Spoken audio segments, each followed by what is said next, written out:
Never saw a man meet death with finer courage. Don't let her stay in there too long.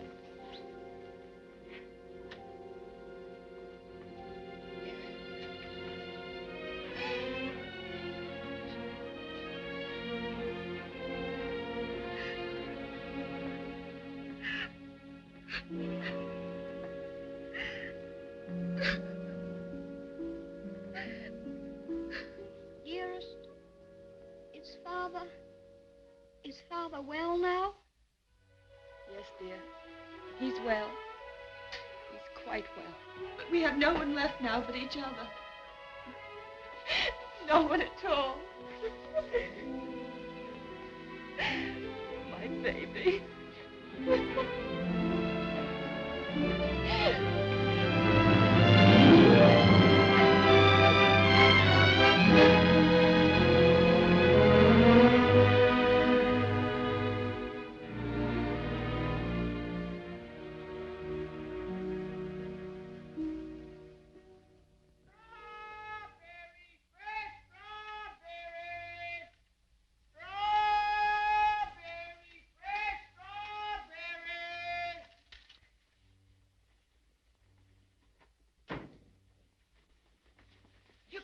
Mary, won't he? Ach, the darling.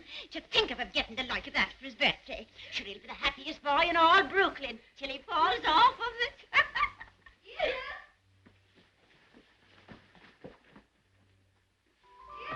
All right, Steady. Oh, dearest. Look. Mary's brother, Michael, has made it for me.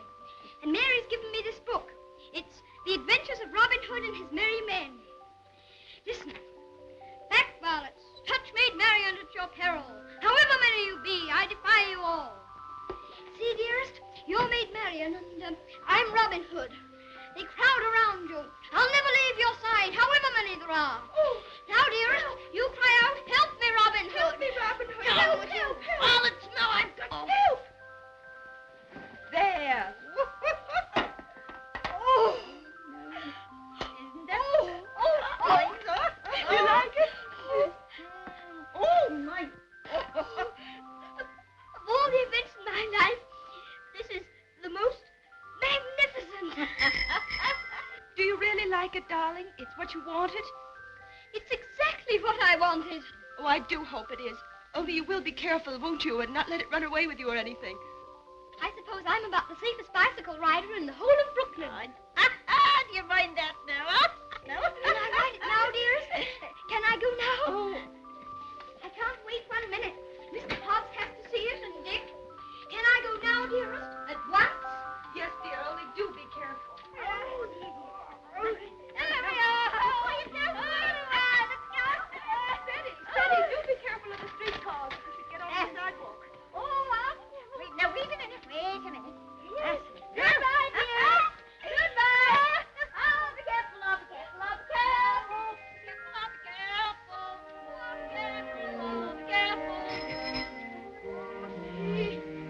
Good morning, Mrs. McGillicuddy. Good morning, Seddy. A very good morning. How are your bones today, Mrs. McGillicuddy? Oh, none too good after the rainstorm yesterday. Oh, they ate last night something cruel. Ties me up in knots, the rain does. Does it? How very peculiar. But it's a fine day to go bicycle riding. Oh, I suppose so. For them that has bicycles and can ride them. I suppose everybody who has a new bicycle will take it out and ride it today. Glory be to goodness, and whose bicycle might that be? It's mine. It's my birthday present from dearest. Oh, it's a daisy show. Fine enough for the president to ride. And it has all the latest improvements. Oh, sure, it sounds like the bells of St. Patrick. Sure, it's the luckiest boy in the world, John. Well, I'll have to be going. Oh, I nearly forgot. Please choose my apple now, Mrs. McGillicuddy. But would you mind keeping it for me until I get back? Sure.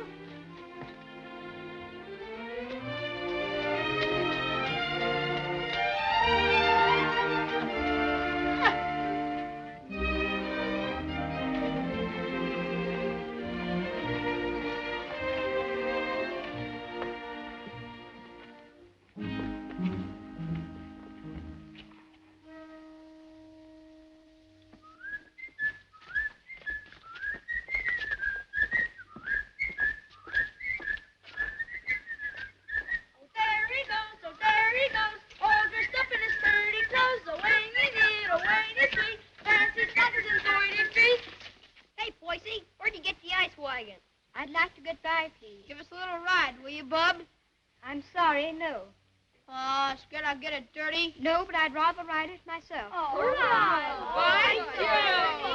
Hey, English, when'd you get back from dear old London? I'm not English. I'm an American. Now, where'd you get that kind of gab?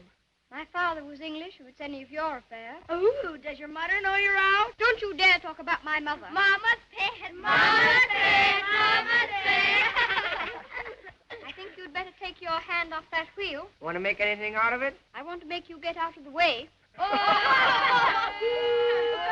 You don't dast, you sissy cat. Sissy cat. Wait a minute, Sadie. Don't let him bluff you. I'll be right there.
Why couldn't that copper leave us alone? We had him licked.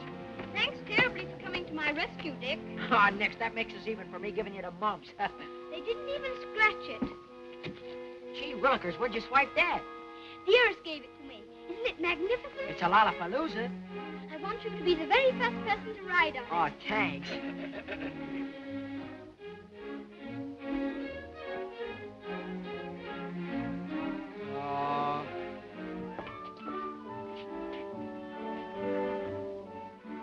Thank you very much for your assistance, Mr. O'Brien. It's a pleasure, Freddie, my lad. Of course, I think we might have won anyway. Sure, and don't I know it? But I had to keep you from committing murder. I tell you what, Dick. I'll just go once around the block, and then you can ride it down to Mr. Hobbs' store. Make it later, 'cause right away I gotta go see my brother Ben off. He's going out west. Who is he? Where? Texas? No, Chicago. Oh, that would be splendid, riding Mustangs and shooting there. There's my brother Ben now. Come on, Dick. I've got to leave. Well, come on down to Mr. Hobbs' store as quickly as you can.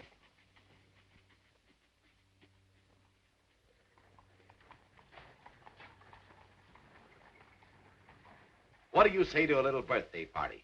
Ginger pop and cookies and some candy. That would be perfect, Mr. Hobbs. Only, Only? well, Dick's coming very soon. And I was thinking, if we could wait. I guess there'll be enough to go around. There's a lump coming, I think. Quite a big one. What are you reading, Mr. Hobbs? That's the way they go on now. British aristocracy. I've got no use for 'em. Earls and marquises going around as if they was lords of creation, wearing their coronets. Did you ever know any marquises, Mr. Hobbs? Or earls? I should say not. I'd just like to catch one of 'em inside here, that's all. I'll have no grasping tyrants sitting around on my cracker barrels. Perhaps they wouldn't be earls if they knew any better. Oh, wouldn't they, though? They just glory in it. It's in 'em. They're a bad lot. Here you are, Dick. Just in time for Seddy's birthday feast. Gee, Manetti, ginger pop and everything. Here's to your health, Seddy. Many happy birthdays. Thank you very much, Mr. Hobbs. Why, Mary. Come on home, darling. The mistress is wanting you. Oh, glory be. Would you look at your face? I'm very sorry, Mr. Hobbs, but I shan't be able to stay for the feast. Is there anything wrong with dearest? Not at all. Sure, there's nothing the matter with her. What's happened, Mary? Now, don't be asking me any questions. Queer, strange things happening to us. If you'll forgive me, Mrs. Errol, you must not disregard the great position to which your son has fallen heir through the death of his uncle, your late husband's brother. But what it amounts to, Mr. Havisham, is that you want to take my boy away from me. Mrs. Errol, you must remember that I'm acting quite impersonally and simply as the lawyer of the Earl of Dorincourt. The Earl of Dorincourt disowned his son and has refused to recognize his grandson until now. Why should I give up my boy? Oh, I'm afraid I've been very stupid, Mrs. Errol. I should have told you. My instructions are that you shall accompany Lord Fauntleroy to England. Oh. However, I must remind you that Lord Dorincourt is not very friendly toward you. He's an old man and has always had very strong prejudices against America and Americans, and was bitterly opposed to his son's marriage. He's fixed in his determination not to see you. You live at the lodge, and a suitable income will be provided for you. The only stipulation is that you make no attempt to visit your son at the castle, nor even enter the park gates. There's your sister, Mary. Hello, Bridget. Why, what's the matter? It's Michael. It's worse. We've no money. We can't pay the rent. I don't know what I'm going to do about the children. I'll let you not be bothering me now, Bridget. I've more important things to attend to. I wonder what your husband's wishes would have been in this matter. You knew my husband? Yes, I knew Captain Errol well and liked him, as everybody did. He was greatly attached to his old home. Yes, I know.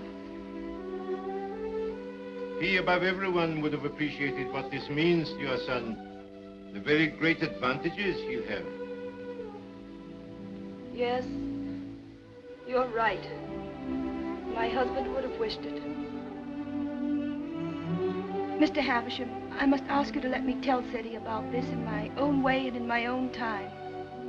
He must never know his grandfather dislikes me. If he did, it would make it harder for them to be friends. Very well. Your son will thank you for this when he's a man. I hope his grandfather would love Ceddie. He has a very affectionate nature and has always been loved.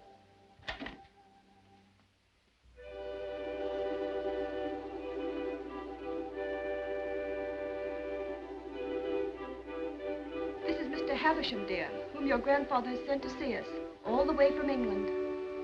How do you do, sir? So this is little Lord Fauntleroy.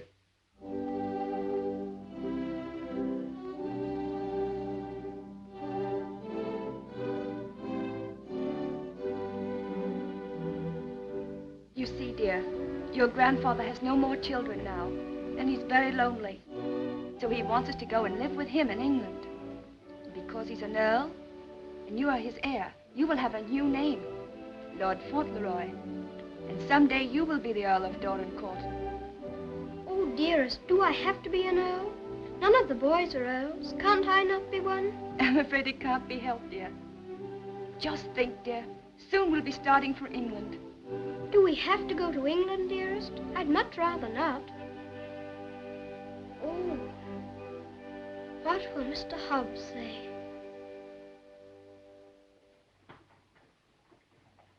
Anything else, ma'am? How much is your table butter? 13 cents a pound, ma'am. 13. Why, the last I bought was only 12.5 cents. That must have been last month. It's 13 today. Oh, indeed. Well, never mind the butter. Heavens and earth, if prices go any higher, we'll all starve to death. Day. Good day, ma'am. Hello, Ceddie. What's the matter? Mr. Hobbs, do you remember what we were talking about yesterday morning? It seems to me we was talking about England. Yes, and earls, don't you remember? Oh, yes. We did touch 'em up a little. That's all. You said you wouldn't have them sitting around on your cracker barrels. So I did. And I meant it, too. Just let 'em try it, that's all. Mr. Hobbs, one is sitting on this barrel now.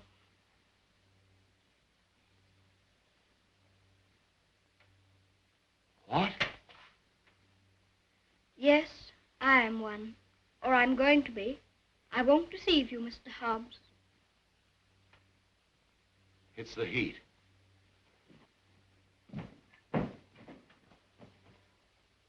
It is a hot day. How do you feel? Got any pain? Thank you, I'm all right. I'm sorry to say it's true, Mr. Hobbs. Mr. Havisham, he's a lawyer, came all the way from England to tell us about it. My grandfather sent him. Who is your grandfather? I couldn't very easily remember it, so I wrote it down. John Arthur Molyneux Errol, Earl of Dorincourt. That's his name, and he lives in a castle.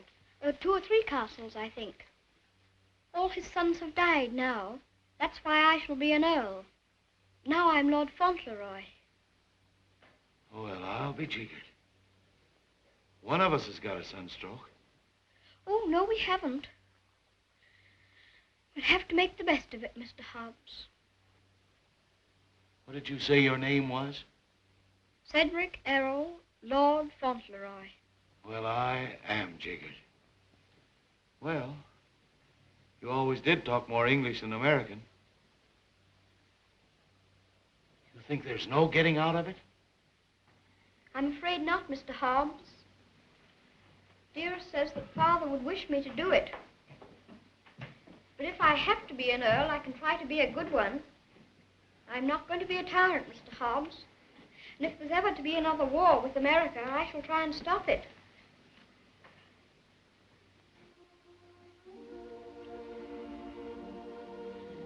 England's a long way off, isn't it? It's across the Atlantic Ocean. That's the worst of it. Perhaps I shan't see you for a long time. I don't like to think about that, Mr. Hobbs. Well, the best of friends must part.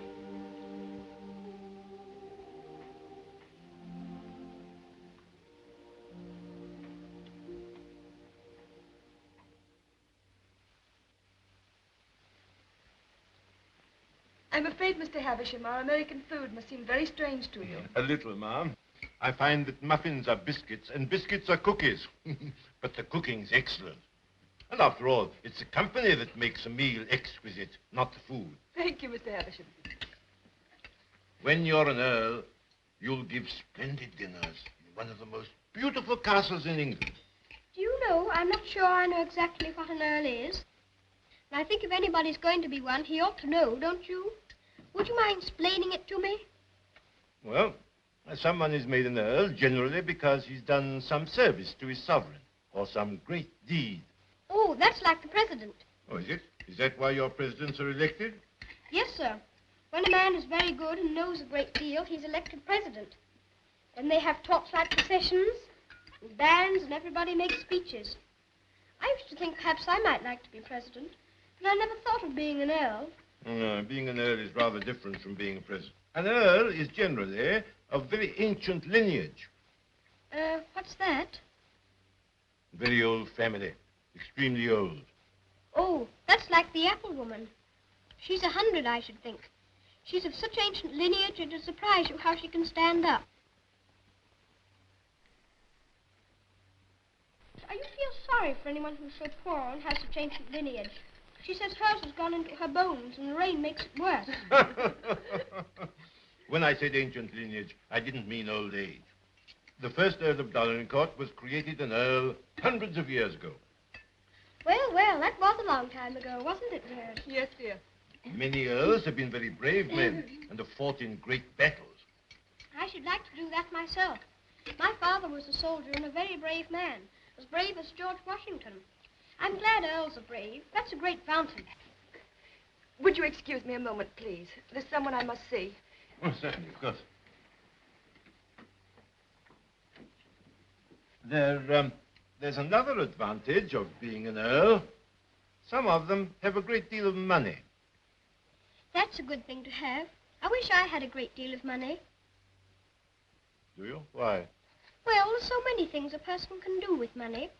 If I were very rich, I'd buy the apple woman a little tent to put her stall in, and a stove. And I'd give her a shawl, because then her bones wouldn't feel so badly. And what else would you do if you were rich? I'd buy Dearest all sorts of beautiful things. Dearest? I call Mother Dearest because Father did. And there's Dick. And who's Dick? Dick's a bootblack. I'd buy him some new cloths and brushes and a new sign and start him out fair. He says that's all he wants, is to start out fair. Is there anything else? Well, I think Mr. Hobbs would like a gold watch and chain. But what would you get just for yourself if you were rich? Isn't there one particular thing you've dreamed of having? Yes. A pony. But I suppose that would be too much to even dream about. I'm so sorry. A poor woman who was in trouble came to see me. Oh, is it Bridget? Yes, dear. I wish we could do something for her.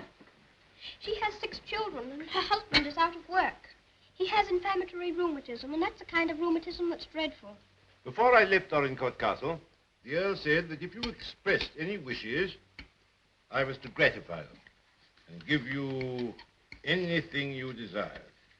Now, here are £5. In your money, $25.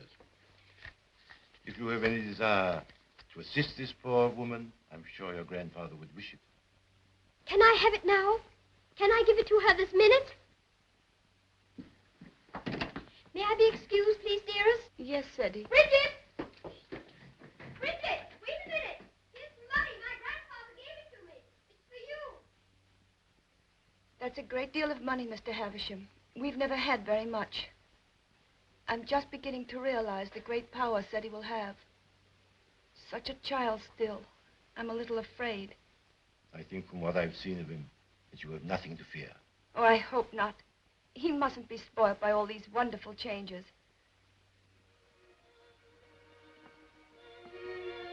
She cried. She said she was crying for joy. I never saw anyone cry for joy before. My grandfather must be a very good man. It's more agreeable being an earl than I thought it was going to be. In fact, I'm almost quite glad I'm going to be one.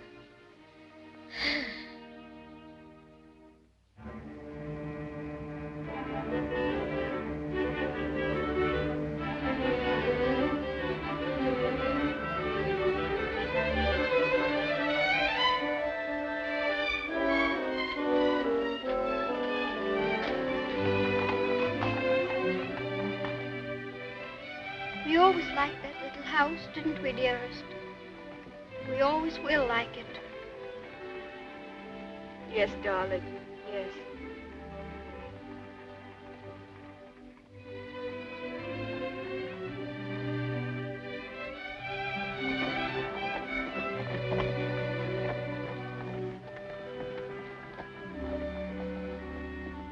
I've come to say goodbye. I have to go to England to be a lord, and I shouldn't like to have your bones on my mind every time it rains. Oh, bless your dear little heart, with all your kindness to me. The Bones is as quiet as anything. Can I give you a kiss for luck? Of course.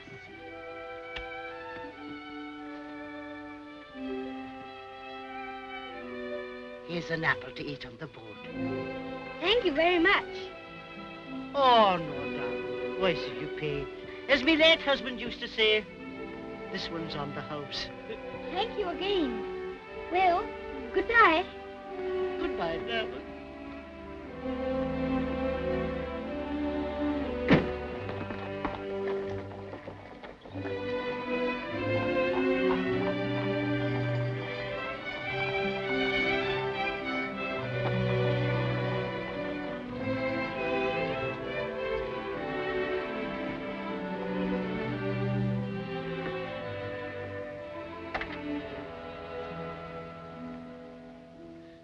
Well,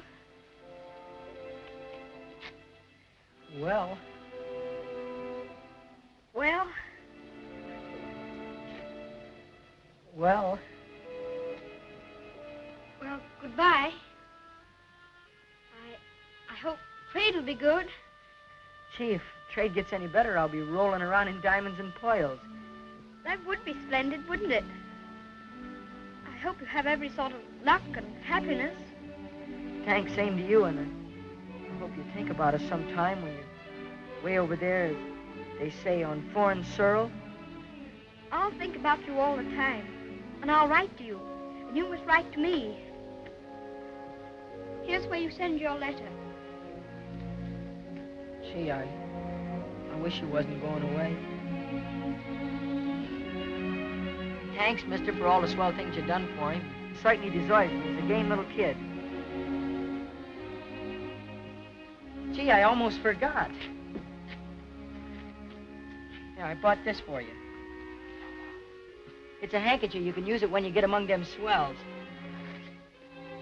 Oh, Dick, it's beautiful.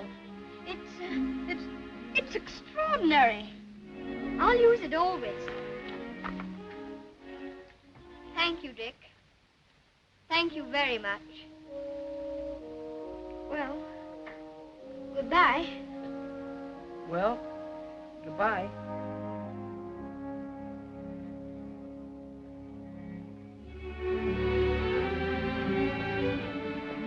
Would you mind very much not going in with me? I think this time I'd better be alone. Certainly, I quite understand.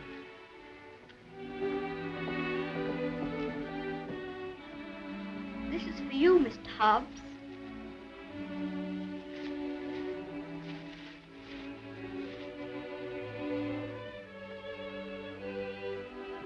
It'll look fine when you're smoking it. Why, Sadie, that's just what I wanted for a long time. This is my real present, Mr. Hobbs.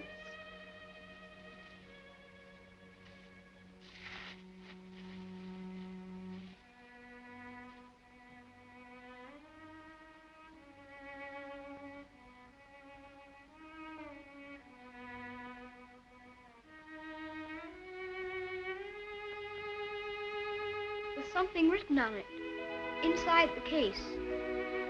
I told the man what to say. You read it.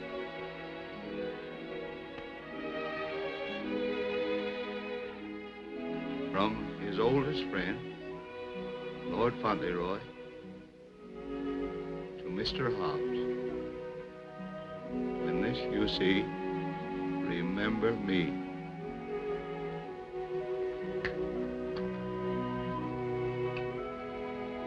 When this you see, remember me. I don't want you to forget me. Oh, I won't forget you. Don't you go and forget me when you go over there amongst those British aristocracy. I shouldn't forget you, whoever I was among. I hope you'll come to see me. Perhaps my grandfather will write and invite you. You wouldn't mind him being an earl, would you? I mean, you wouldn't stay away just because he was one. Oh, I'll come and see you.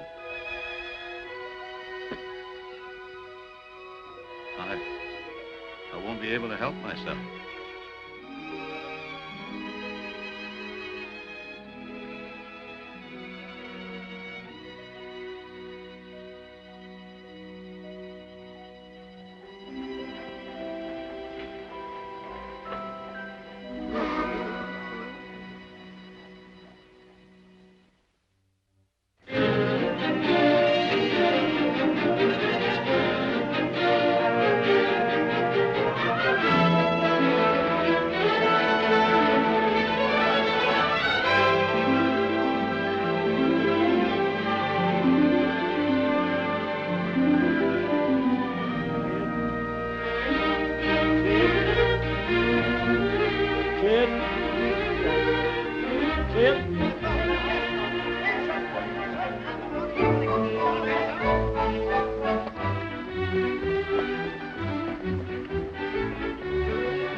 Castle, dearest? No, this is Court Lodge, where you're... Here's Mary. We had a splendid time in London, Mary. I'm so glad you came before us, Mary. We don't feel so strange finding you here to welcome us. Sure, it is the great happiness I wish you, ma'am, in your lovely new home. This is Mrs. Baines, the cook, Mum, and that's Susan, the parlour maid. I'm sure we'll do everything, ma'am, to make you comfortable. Oh, I'm sure you will.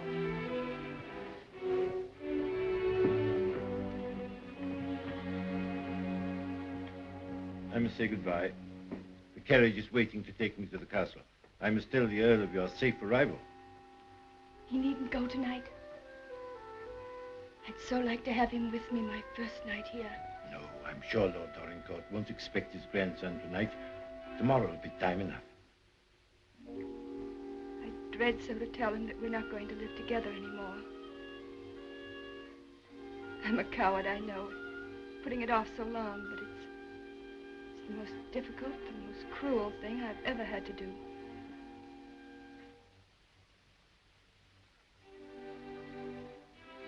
I wish you'd tell his lordship, please, that I'd rather not have the money. You mean the income he wishes to settle on?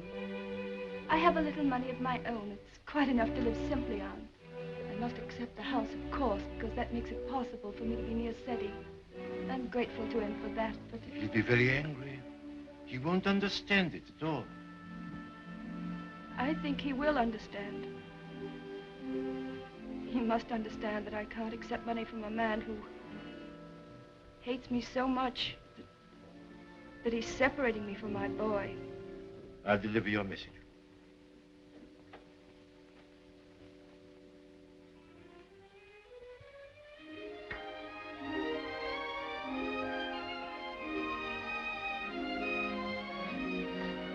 I think it's beautiful here.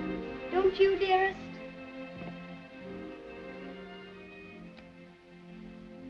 Seti, darling, there's something I must tell you. You're not going to understand it, I know. But I want you to believe me, as you always have, when I tell you it's for the best. Tomorrow, Mr. Havisham will take you to your grandfather, and you will live with him at the castle. But I shall not go with you. This pretty house will be my home, and Mary will be here to look after me. But, dearest, you don't mean... You can't mean that we're not going to be together, just as we've always been. Oh, no, I can't. I couldn't. I won't. I won't. Seti, you must be brave and sensible. If there are some things you can't understand now, you'll understand them later. It's best for you to live there. There are good reasons why it is. You mean you want me to go away from you? Of course not, darling. But now you're growing older, and we must trust, help one another without asking any questions. You know, Seti, your grandfather loves you, wants you to love him. He's so kind, he wants you to be happy and to make other people happy. But, dearest, I can't be happy without you. But you won't be without me all the time. I'm not far from the castle here. You'll run in and see me every day. You'll love the castle. There'll always be something new and interesting to tell me. And I'll have things to tell you. Oh, Seti, we'll have such good times together. We'll be finding things out, both of us. We'll be explorers. Yes. Like Mr. Stanley and Mr. Livingston. That'll be exciting. Every night, when it grows dark, I'll put a candle in the window to guide you through the jungle, Mr. Stanley.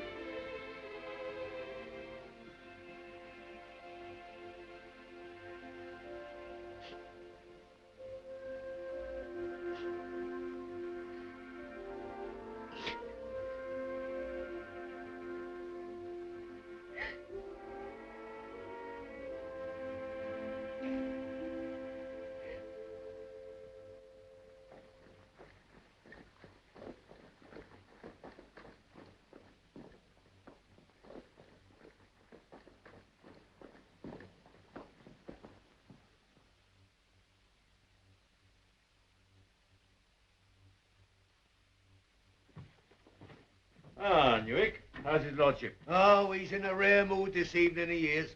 He told me to evict all the tenants if they weren't paid up. Oh, I dare say that'll be a job to your liking.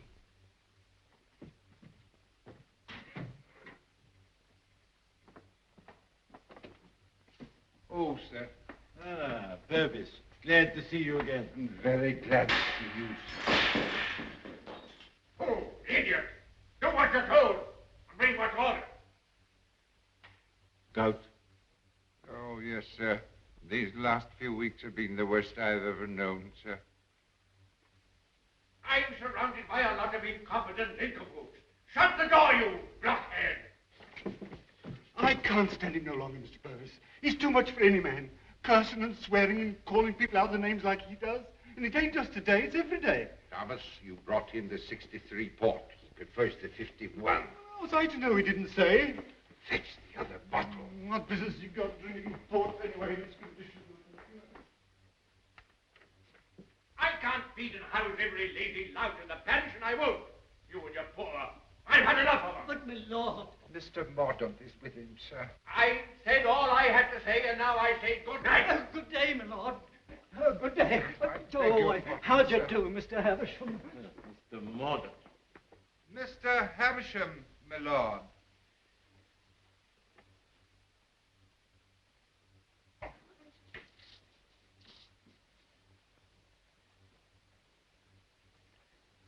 Well, Havisham. Lord? Come back, have you? Put that cushion right for me, will you? Hey, careful.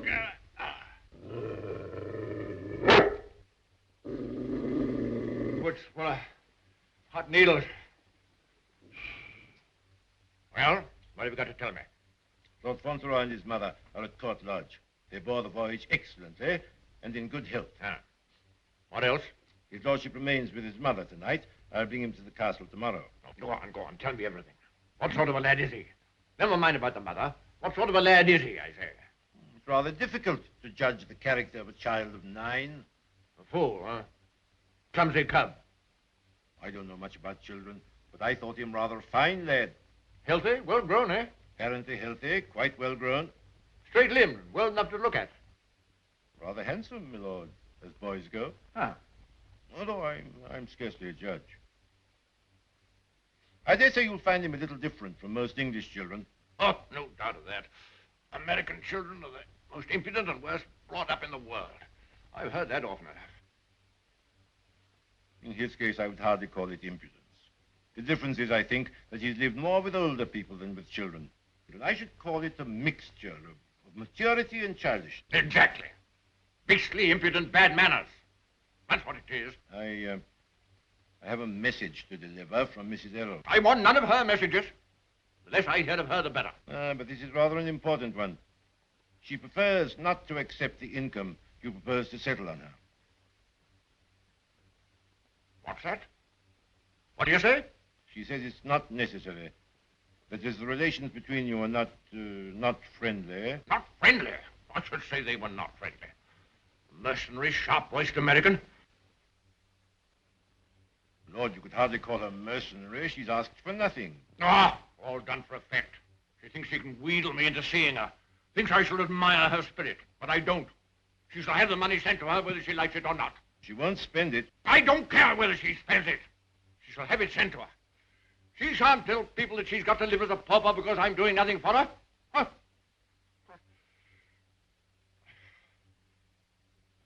I suppose she's poisoning the boy's mind against me, too. No.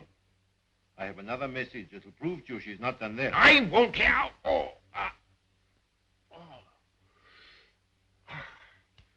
She asks you not to let Lord Fauntleroy hear anything that might lead him to understand that you're separating him from her because of your prejudice against her. She says he wouldn't comprehend it. That it might make him fear you in some measure, or at least cause him to feel less affection for you. She wants there to be no shadow on your first meeting. Come now, Havisham, come now. You don't mean the mother hasn't told him? Not a word, my lord. Nothing has been said to the boy to give him the slightest doubt of your perfection. She's prepared to believe you the most amiable and affectionate of grandparents. In fact, he already regards you as a wonder of generosity.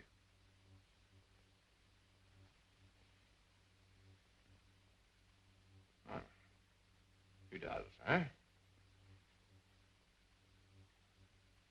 I would suggest, my lord, that Fauntleroy's impressions of you depend entirely upon yourself. I make a further suggestion, that you will succeed better with him if you take care not to speak slightingly to him of his mother. The boy's only 9. Nevertheless, those 9 years have been spent at his mother's side. She has all his affection.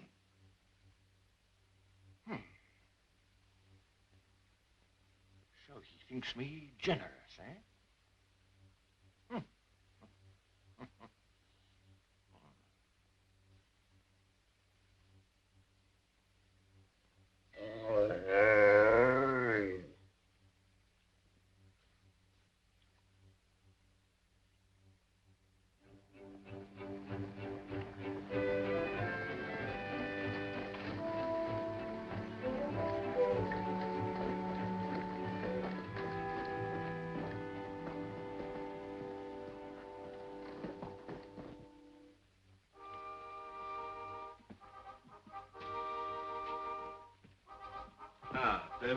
This is Lord Fauntleroy.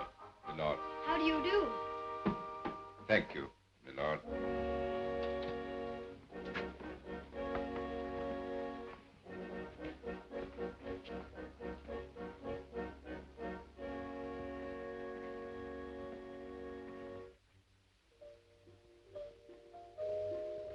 My lord.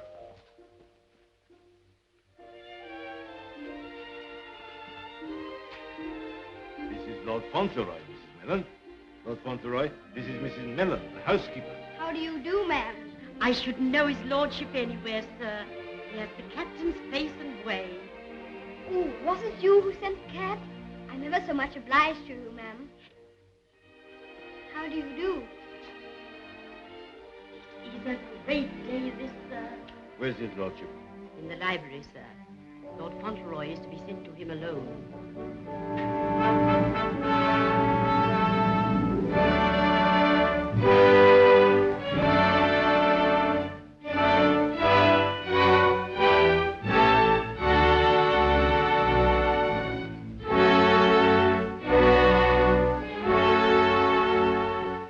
Lord Fauntleroy, my lord.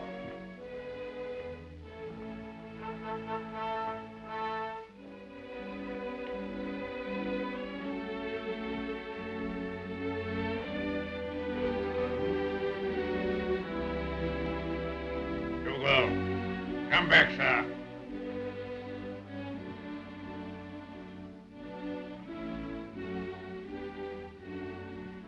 How do you do, sir?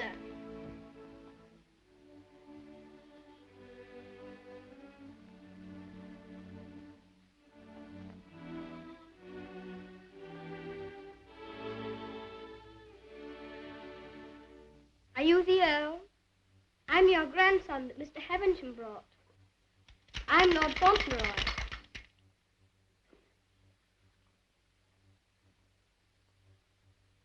I hope you are quite well. I'm very glad to see you. Huh. You're glad to see me, are you? Yes, very.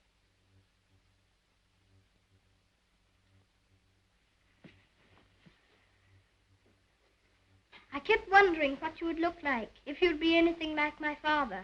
Oh, and am I? Well, I don't think you are, very. You're disappointed, I suppose. Oh, no. Of course you would enjoy the way your grandfather looked, even if he wasn't like your father. You know how it is yourself about admiring your relations.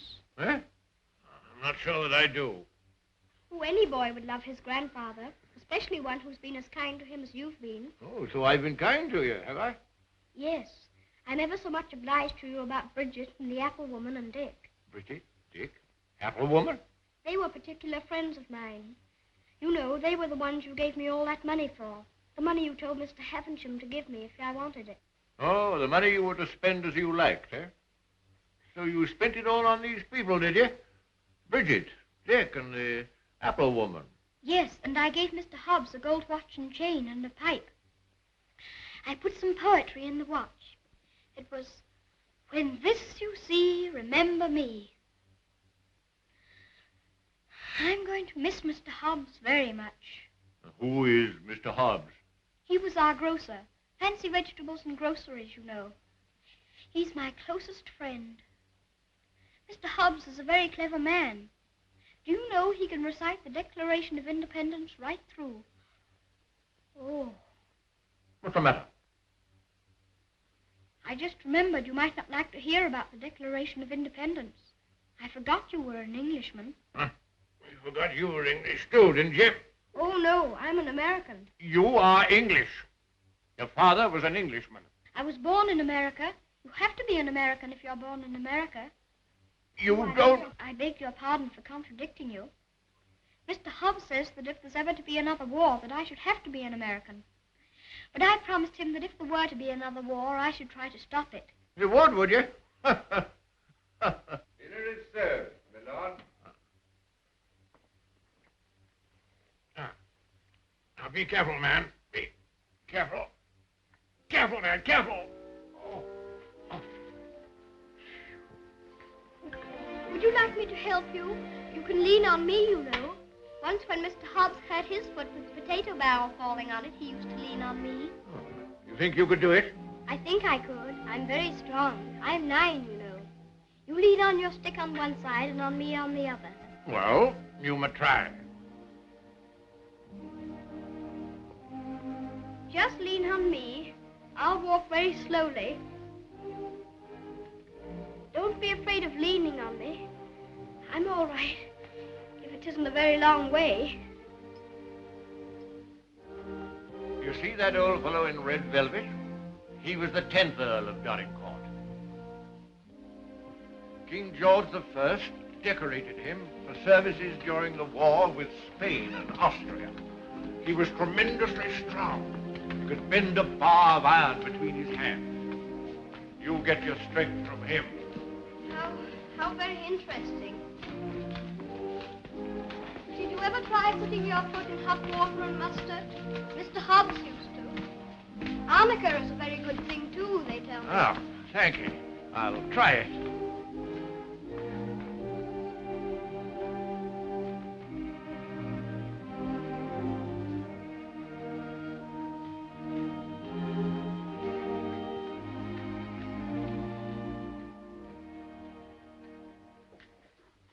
It is warm, isn't it? A person can't help getting warm in the summertime. Great heavens! What's that? It's a present from Dick. Isn't it beautiful? When this I see, I shall always remember Dick. Yes, I should think you would. It's a bit difficult to forget him. Dick's a professional bootblack.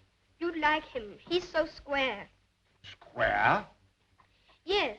He wouldn't cheat anyone or hit a boy under his size. Oh, very pretty as well there. Thank you.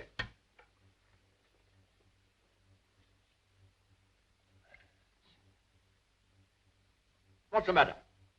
Don't you like your soup? Oh, yes. I was just wondering. Wondering? Wondering what? You don't wear your coronet all the time, then? No. It doesn't become me. Mr. Hobbs said you wore it all the time. But after he thought it over, he said he thought you must take it off sometimes to put your hat on. Yes, I take it off occasionally.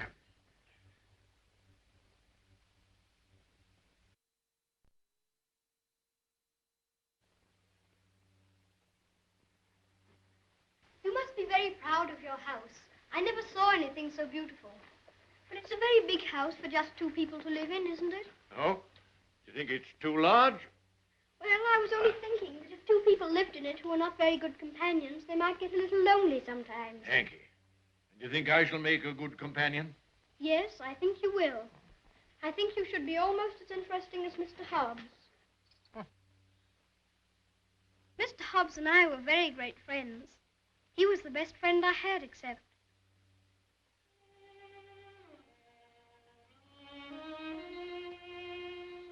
Fauntleroy, what are you thinking of? I was thinking of dear. Dearest. Who is Dearest? She is my mother.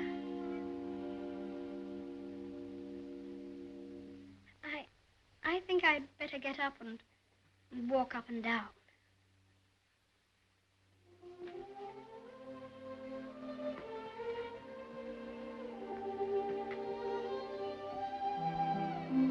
He's a very nice dog.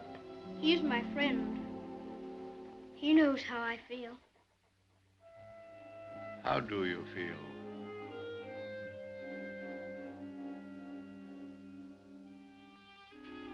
Come here.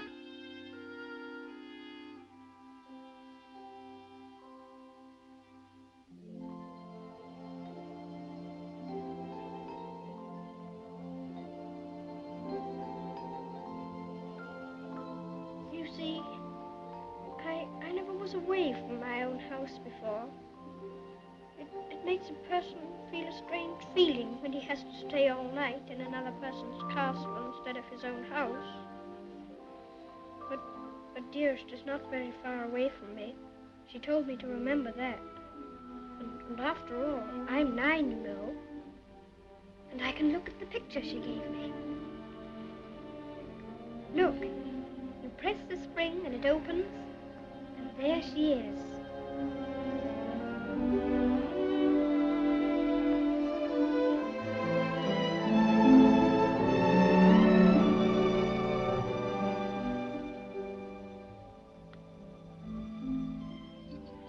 I suppose you think you're very fond of her. Yes, I do think so, and it's true. Mr. Hobbs and the others were my friends. But Dearest is my close friend. My father left her to me to take care of. When I'm a man, I'm going to work and earn money for her. Oh.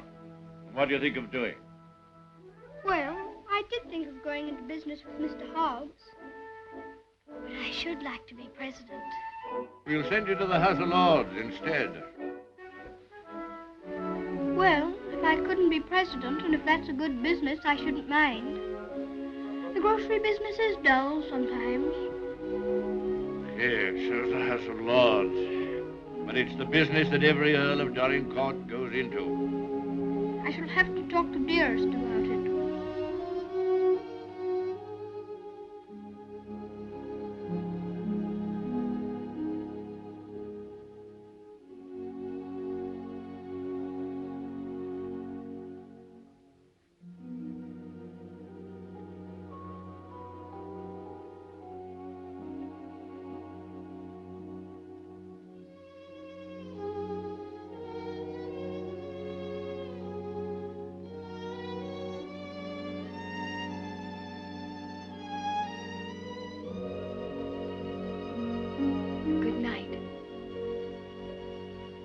Keep you all the night.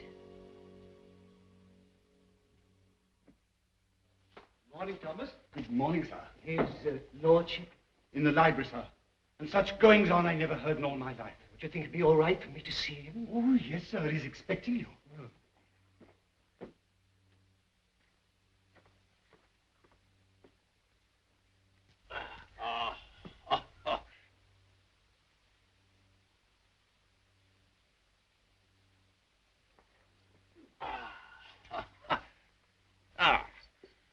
Morning, Mordaunt. Found a new employment, you see. Any good at marbles, Mordaunt? My muscles are a little stiff, my lord, but I'll see what I can do. Oh, pity about that. I'd forgotten about your age.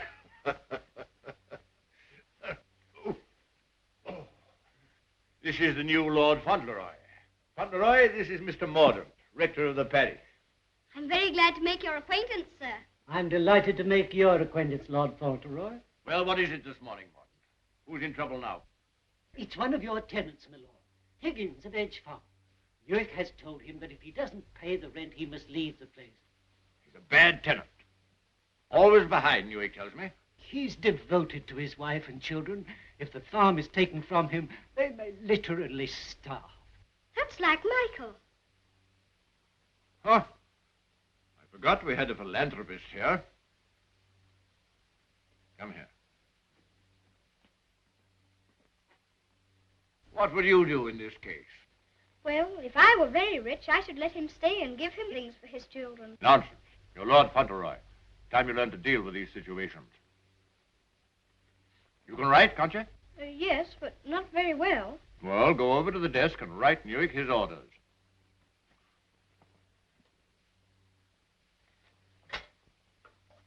Now, what must I say? You must say, Higgins is not to be interfered with for the present.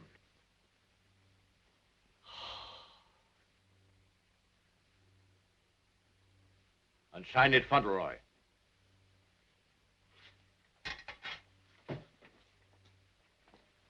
Do you think it will do?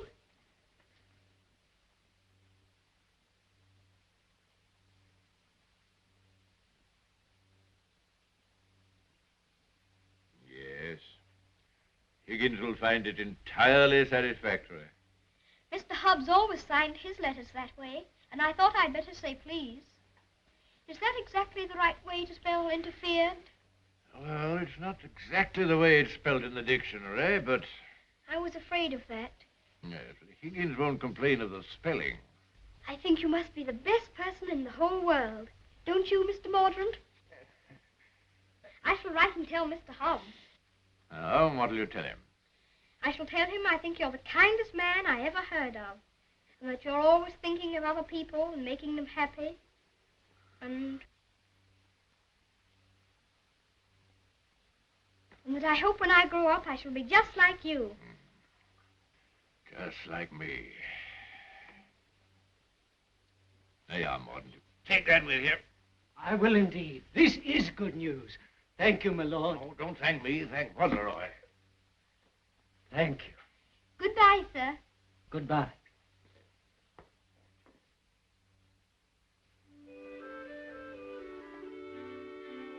May I go to see Dearest now? I think she'll be waiting for me. There's something for you to see in the stables first. Ring the bell. In the stables?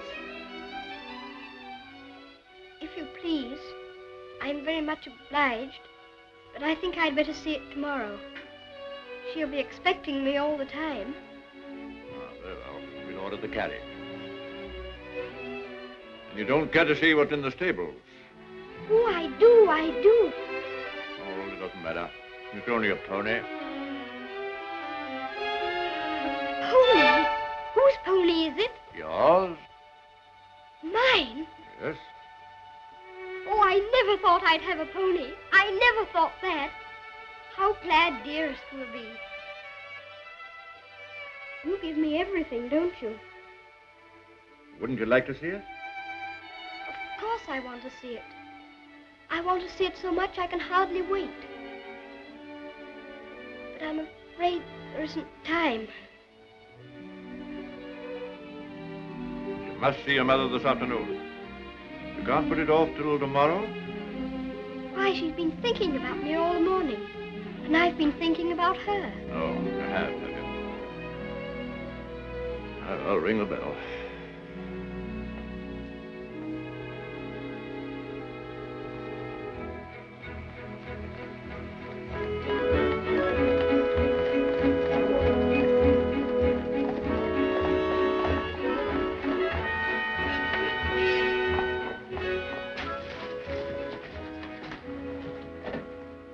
Let me give you your stick. Just lean on me when you get out. I'm not going to get out. Not to see Dearest? Dearest will excuse me. Go and tell her that not even your new pony would keep you away.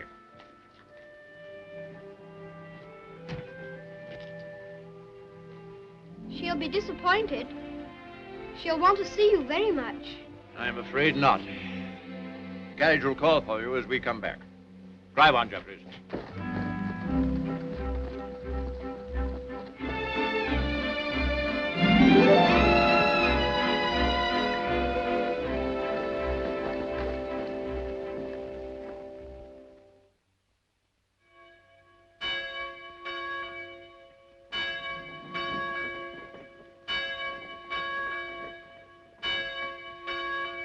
It's a shame.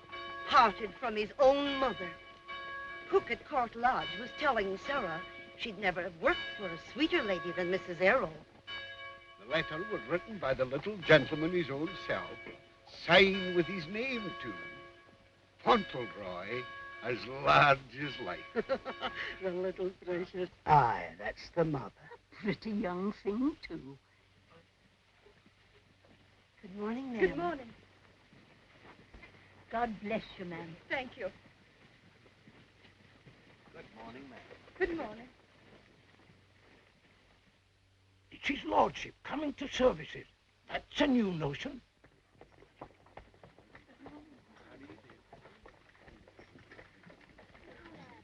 They say even his gout's improving. Look at the young lord. He's Captain Cedric all over again. He's the captain's self to the life. How glad the people are to see you. Take off your hat, Fauntleroy. They're bowing to you. To me? How do you do? Good morning, Lord. God bless your lordship. Long life to you. Thank you. Morning, Lord.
Some of your ancestors lived a few hundred years ago. Oh. Perhaps I got my spelling from them. Shepherd King of Israel,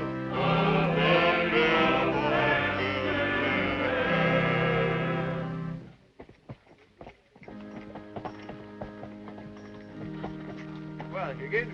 Oh, is this Mr. Higgins? Yes, I suppose he's come to have a look at his new landlord. Yes, my lord. I understand his young lordship was kind enough to speak for me, and I thought I'd like to say a word of thanks. I've got a great deal to thank your lordship for. Oh, I only wrote the letter. It was my grandfather who did it. You know how good he always is to people. Is Mrs. Higgins well now? Yes, your lordship. The missus is better since the trouble was took off her mind. My grandfather was very sorry about your children having the scarlet fever. You see, Higgins, you people have all been mistaken about me. Lord Fauntleroy understands me. If you want a little reliable information on the subject of my character, apply to him. Get in the carriage, Fauntleroy.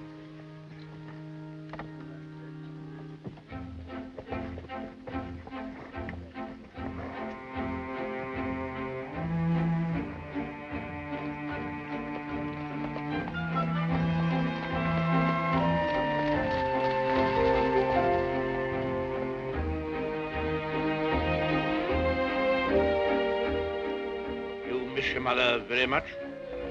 Yes, sir. I miss her all the time. You don't miss her, do you? I don't know her. I know, and that's what makes me wonder. She told me not to ask any questions, and I won't, but See her almost every day, don't you? Isn't that enough? We used to see each other all the time.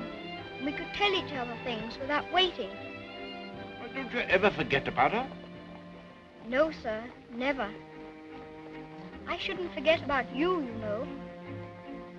If I didn't live with you, I should think about you. All the more.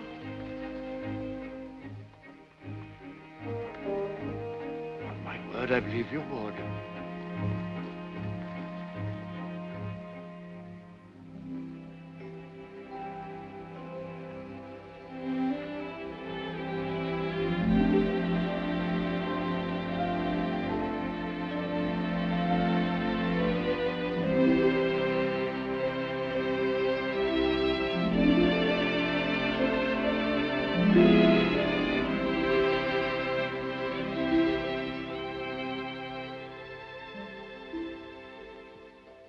Such a good Earl, he reminds me of you. He is a universal favorite. Well, reminds me of you. Think of that now. He's known this Earl only a little while, and we was lifetime acquaintances. I don't know as I want him to be reminded of me by this Earl. They've been using influence on him, I bet you. You're right. They got twisty ways, those aristocrats. They'd wheedle their little finger around your heart as soon as look at you. All for their own purposes, mind. It's a pity they're making an oil out of him. Yeah. He would have been a shining light in the grocery business. A shining light. Do you know any particulars about that stuff like castles and oils? No, not much. Except they're haughty and mean. Sure's a Jim Dandy letter he wrote. Almost as good as seeing him. Only it ain't, of course. Oh, he was a plum daisy of a kid. I bet you sometimes he wishes he was back here. I do. You lonely? Oh, not so bad. Where you living now? Oh, me and two other fellas, we got a room in a lodging house. The other two fellas, they get drunk and fighting, but it's cheap. Oh, that's no sort of a place for a lad like you to be living. Now, look here. I got a clean, dry loft over my stable, and there's an old bed you can have. Why don't you come here and stay? Won't cost you a cent. Gee, do you mean that, Mr. Hobbs? Well, certainly I do. Yahoo! Gee, Mr. Hobbs, talking about oils. You ain't no oil, you're a prince. Oh, sure.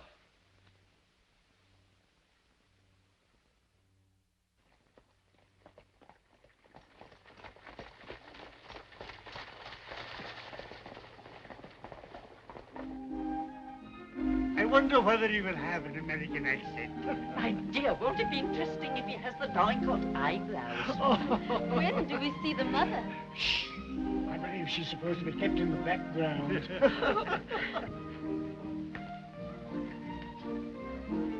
Well, Marmaduke, is this the boy? Yes, Constantia, this is the boy. Fauntleroy, this is your great aunt, Lady Lorridale. How do you do, great aunt? How do you do, young man? You're like your father. I loved him more than most people in this wicked world. Oh, did you know my father? Know him? Of course I do. Oh, then you must meet Dearest.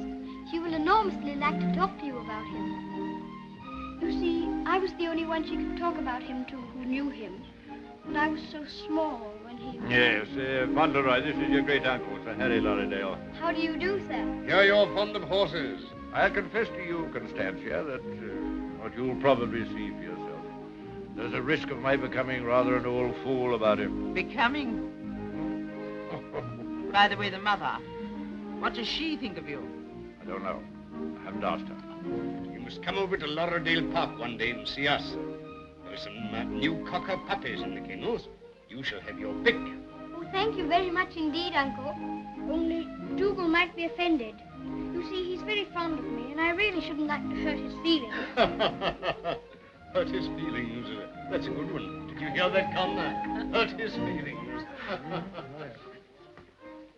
This is Miss Herbert Fauntleroy. I want you to be great friends with her. How do you do? Have you met Dougal? He shakes hands beautifully. Shake hands with Miss Herbert, Dougal. He's a great friend of mine. I like making friends, don't you? Yes, I do. May I be your friend? And Dougal's. Oh, yes, if you please. Che Lampeco, Fortescue. Better, I hope. Thanks. Much better. I've known Dorincourt as well as anyone could know him for 35 years. And that's the first time he's ever bothered to inquire about my health. Most extraordinary. Oh, Havisham, you're late. What's kept you? Beg your pardon, my lord. I was detained by extraordinary news. News? What? What news? Not now, if you don't mind. Later, my lord, later.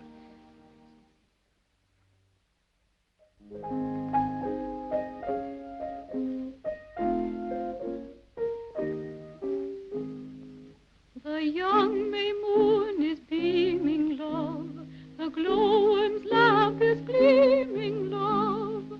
How sweet to walk through Mourner's Grove, while the drowsy world is dreaming, love.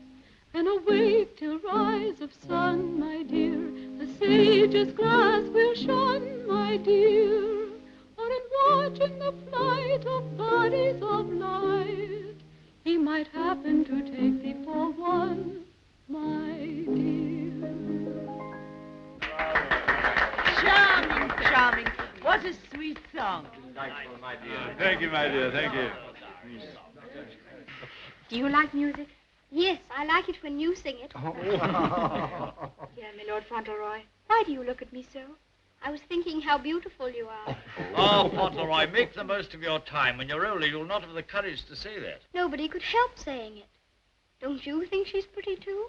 Well, we're not allowed to say what we think. Lord Fauntleroy shall say what he thinks. I'm sure he thinks what he says. I think you're prettier than anyone I ever saw, except Dearest. I think she is the prettiest person in the world. I'm sure she is. And I must tell her how kind you've been to me.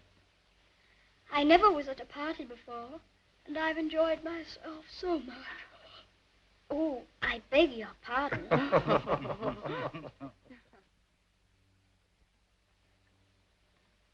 Good night, little Lord Fauntleroy.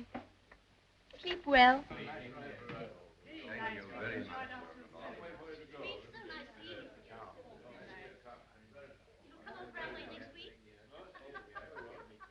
Good night. So glad you came.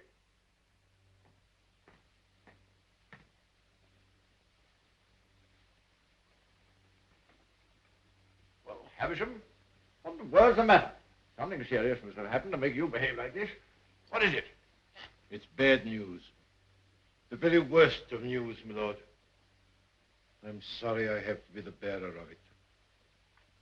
Why do you look at the boy so? You hang over him like a bird of ill omen. Has it anything to do with Fauntleroy? My lord, I waste no words. My news has everything to do with him. If we're to believe it, it's not Lord Fauntleroy who lies asleep before us, but only the son of Captain Errol. The present Lord Fauntleroy is the son of your boy Bevis, and at this moment is in a lodging house in London. What do you mean? You're mad. It's a lie. An abominable lie. If it's a lie, it's painfully like the truth. A woman came to my chambers this morning and told me that she married your son Bevis in London 11 years ago. She showed me the marriage certificate. The child was born shortly after Bevis deserted her and was taken by her to America. Oh, the woman's obviously an imposter. It's a trumped-up fraud. I'm afraid not, my lord. I saw the boy's birth certificate. She's, I'm afraid, a very ignorant person, but she's consulted a lawyer who advises her that her son is, of course, Lord Fauntleroy and the rightful heir. She demands that his claim be immediately acknowledged. I'll protest this to the last. I'll disown Bevis's boy. I'll have nothing to do with him or his mother. You can't disown him, my lord. Nothing we can do can keep the eldest son's child from his inheritance.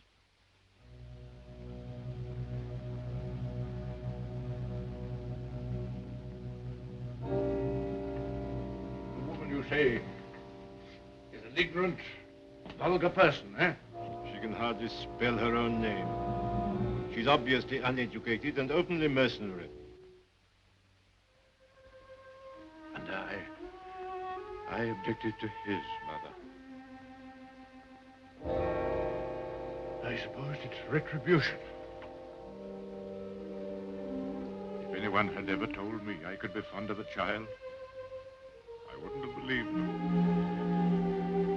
I always detested children. My own more than most. But I'm fond of him.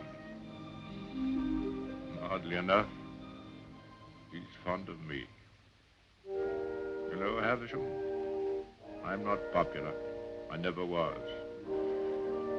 But he's fond of me. Never was afraid of me. Always trusted me. Yes, Havisham. He'd have filled my place better than I filled it. He'd have been an honor to the name. You rang, my lord? Take Lord Fauntleroy to his room.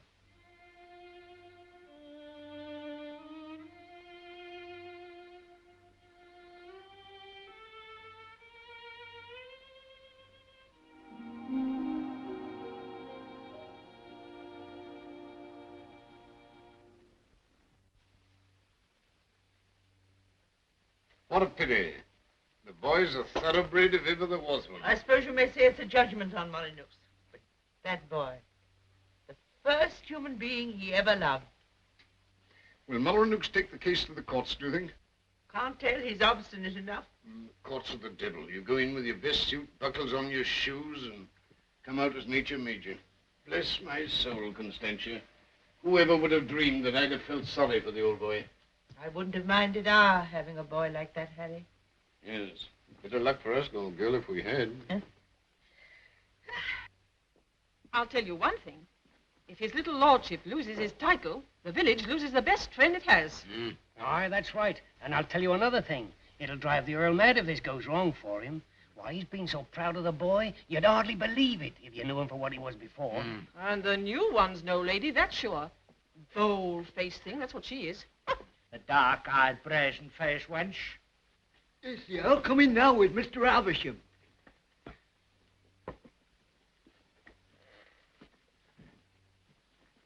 You've someone here calling herself Lady Fauntleroy. I want to see her. Aye, come the ways, my lord. This way, my lord.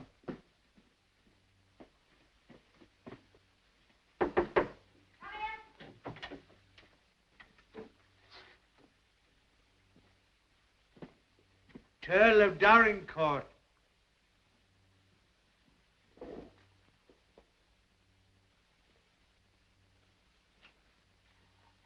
Pleased to meet you, I'm sure, my lord.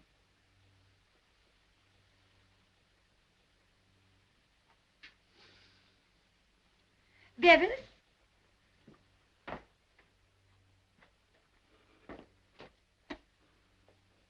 Go shake hands with your grandpa.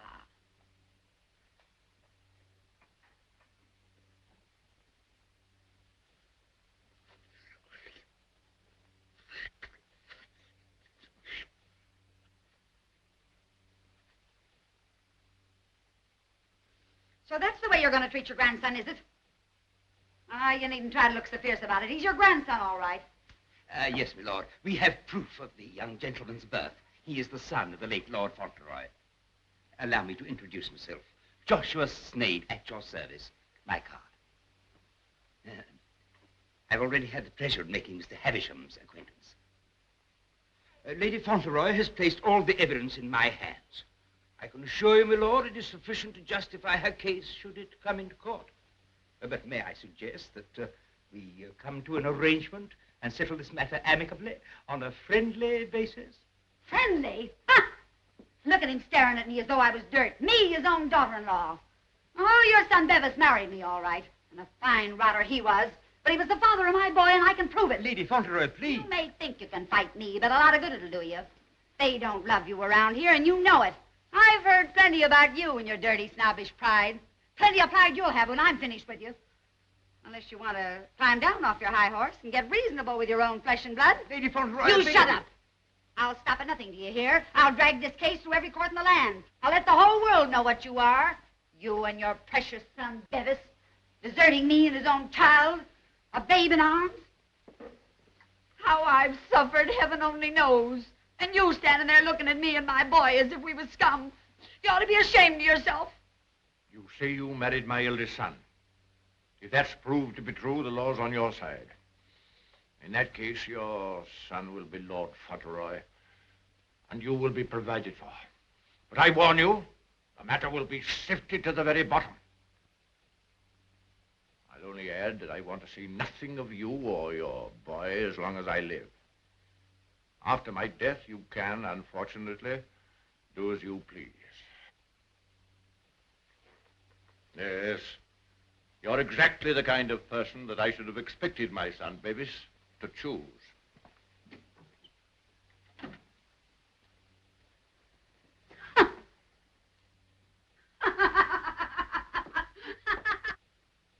I'm afraid, Dorincourt, there can be no two opinions. At least that's how I see it. You agree, Semple? Yes, I'm afraid we can see it no other way. But it's monstrous. That woman and that boy are utterly unfit. Alas, the law can take no cognizance of such things. I sympathize, Dorincourt, more than I can say. Sympathize? What's the use of that? If we take it to the courts, you think there can be only one result? I'm afraid so. The birth certificate, everything we have, point the same way. If you take it to court, you'll have the expense and the notoriety, and only, I fear, one possible result. Perhaps the boy won't turn out so badly as you fear. Perhaps you can do something with him. That boy? That oaf?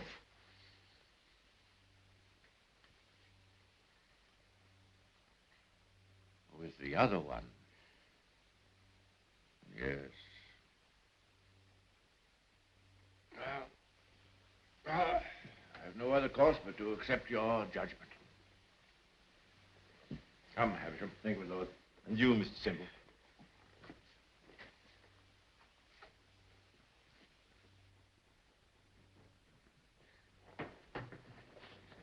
It's the Earl, ma'am. The Earl himself. Show him in.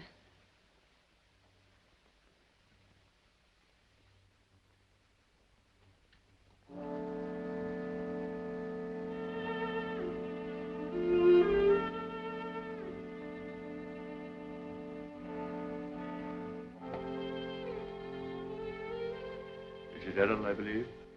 Yes, I'm Mrs. Errol. I am Lord Dorincourt.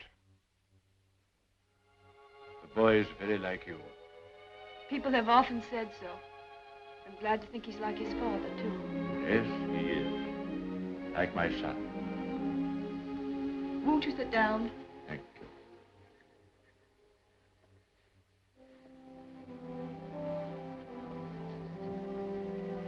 I've come to tell you that I've had the very best, the highest legal opinion. I'm sorry. This outrageous woman and her child. Perhaps she cares for him as much as I care for Seddy, my lord. Her son is Lord Fauntleroy. Mine is not. Yes, I'm afraid you're right. Perhaps you would have preferred that Seddy should not be the Earl of Dorincourt. It's a very magnificent thing to be the Earl of Dorincourt, my lord. I know that. But all I care about is that Seddy should be what his father was. Brave, just, and kind, always. A striking contrast to what his grandfather is, eh? I haven't had the pleasure of knowing his grandfather. I know my little boy believes. I know that Seddy loves you. Would he have loved me if you told him why I didn't receive you at the castle? No, honestly, I think not. That's why I didn't wish him to know. Well, there are very few women who wouldn't have told him.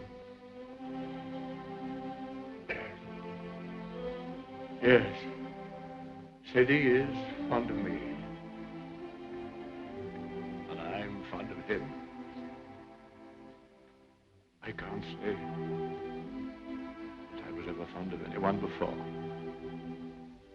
But he pleased me from the first. I'm an old man. I was tired of my life. But he's given me something to live for. More than that. More than that. I'm proud of him. I was satisfied to think that one day he'd be taking my place as head of the family. I'm miserable. Miserable.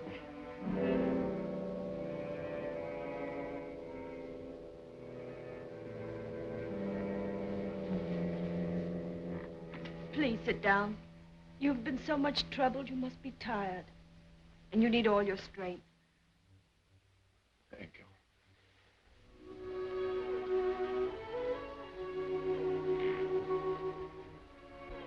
Perhaps it's because I'm miserable that I've come to you.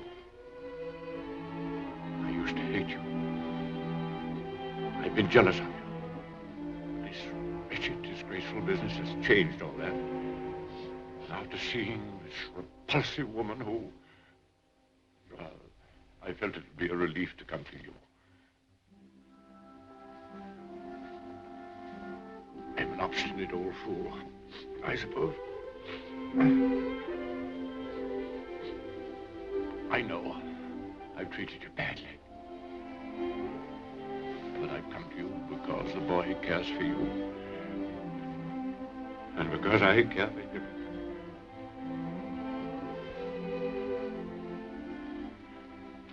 Treat me as well as you can. For the boy's sake.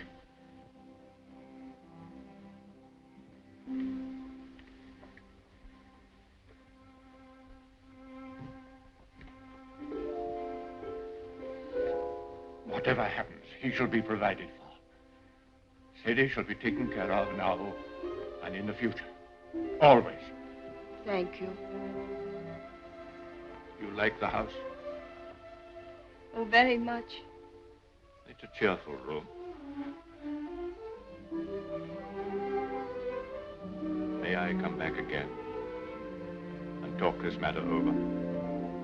As often as you wish.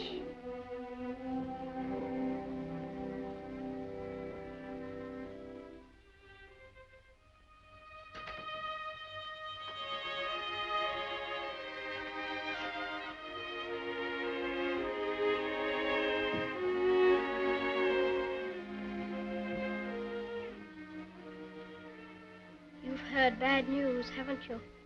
Yes. The worst. And I'm not Lord Fauntleroy anymore, am I? No. She's beaten me. Then the other boy, he will have to be your boy now, won't he? Like I was? No. He'll have to live in the castle if he's Lord Fauntleroy, won't he? Common little brat shall never enter this place in my lifetime. I'll take care of that. Then I can still be your boy, even if I'm not going to be the Earl, just like I was before. My boy. Yes, you'll be my boy as long as I live. And by Jove, sometimes I think you're the only boy I've ever had. Then I don't care about the Earl part at all. I thought, you see, that the one that was going to be the Earl had to be your boy. And that I couldn't be. I shall never take anything from you that I can hold for you. Come what may, you shall have all that I can give. All. And, dearest, will her house be taken away from her? No. You can take nothing from her. Nothing from either of you. Come. Time you were asleep.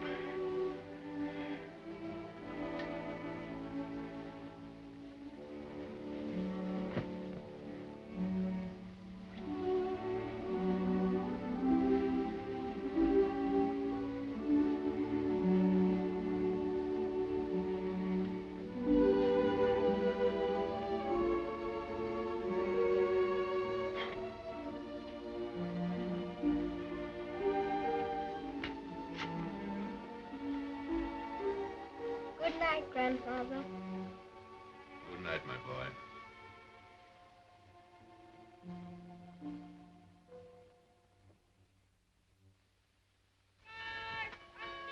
The aged Earl remains secluded in his castle and refuses to have any communication with the rightful heir.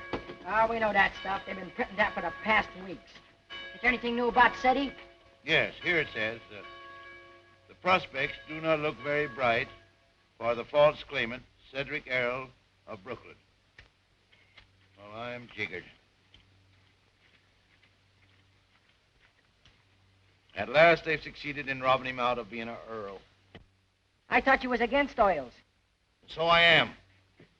Ain't it just like him? Cheating the poor kid out of his rightful estates. Now, what's going to become of him? I know one thing. He done everything in a well for me, and he can always come back here and have half of my shoe shining business. Well, now, I'll tell you, Dick. I'd always had it in my mind that SETI would come in with me someday. He'd be a shining light in the grocer business. The new Lady Fauntleroy was formerly an actress. She is said to have played in New York and London. Continued on page 5. Here's a picture of her.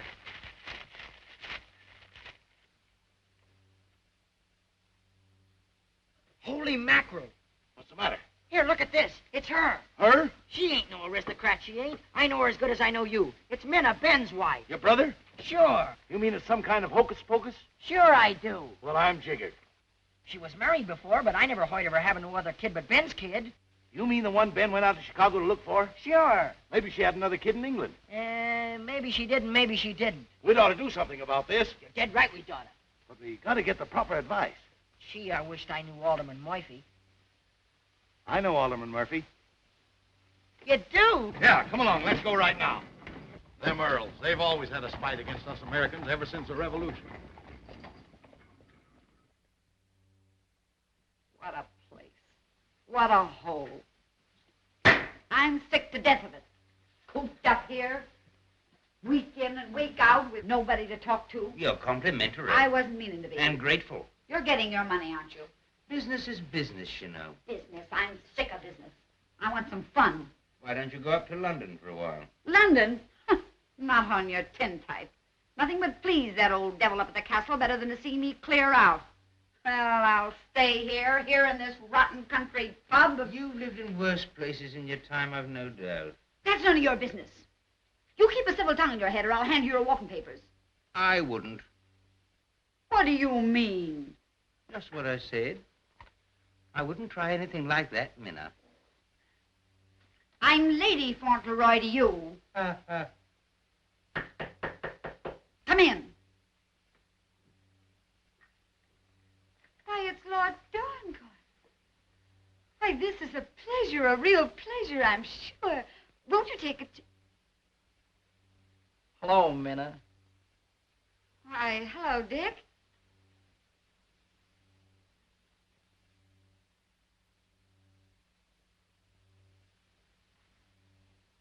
Hi, Ben. What are you doing here? Where have you been all this time? Do you know her? Funny if he didn't, seeing as how he was my second husband. Where is the child? What child? You know what child, our boy Tom. Oh, Ben. But you know, you must have heard. Someone must have told you. Told me what? It was pneumonia. Only 3 days and he was gone. It broke my heart. I meant to write you, but I didn't know where you were. If that's true, who is this boy you've got with you? That's none of your business, Ben Tipton. Can I see him? No, you can't. Tell us, please, why Mr. Tipton should not see your boy. Oh, hello, Uncle Dick. Well, I'll be jiggered. You shut up. You're a dirty pair, you are. Coming all this way to spy on me, trying to do me hurt. I'll have the law on you for the way you're hounding me. You... Silence! Come here, Tom.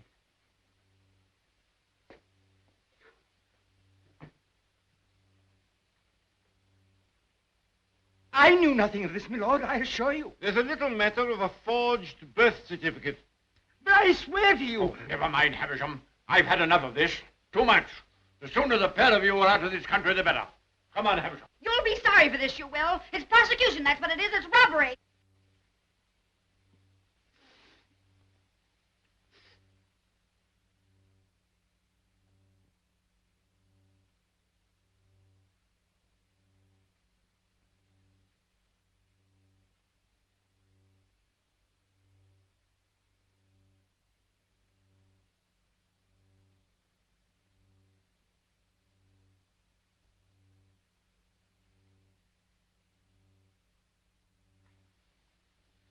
This will be somewhat in the manner of a museum, my lord? Well, not exactly a museum, Mr. Hobbs. They're portraits of my ancestors. Your aunt's sisters? All of them? I'll be jiggered. Your great uncle, he must have had a family. Did he raise them all? I mean that they were earlier distinguished members of the family. Do you know, Earl, I used to have a very poor opinion of you aristocracy, but I've changed. I'll take you, for instance. You're a pretty good sort, even if you are an Earl. I'm very gratified.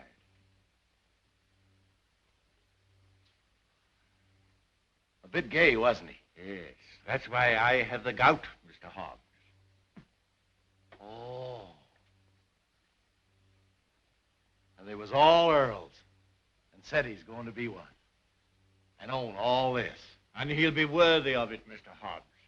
Sure he will. All these Earls. You know, I wouldn't have minded being one myself.